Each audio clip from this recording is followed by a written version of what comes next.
سوال نمبر 1، آپ کیسے کہہ سکتے ہیں کہ یہ سب فتنے ہیں اور جھوٹے نبی ہے؟ تقریباً 100 آیتیں ختم نبوت پر دلیل دیتی ہے۔ ہمارے پیارے نبی حضرت محمد صلی اللہ علیہ وسلم نے فرمایا، میرے بعد 30 جھوٹے نبی پیدا ہوں گے جو نبوت کا دعویٰ کریں گے۔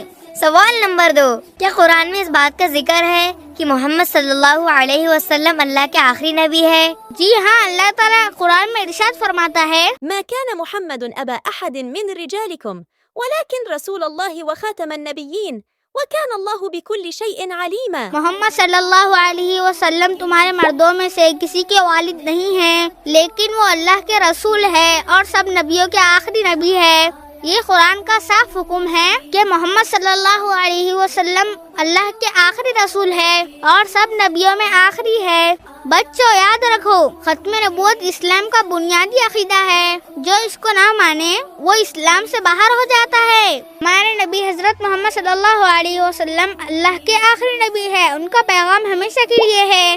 ہر جھوٹے دعوے سے ہمیں بچنا چاہیے۔ یہ آیت ہماری ہدایت کے لیے ہے۔ سوال نمبر 3، پورا ایپیسوڈ دیکھیے کڈس میسج پر۔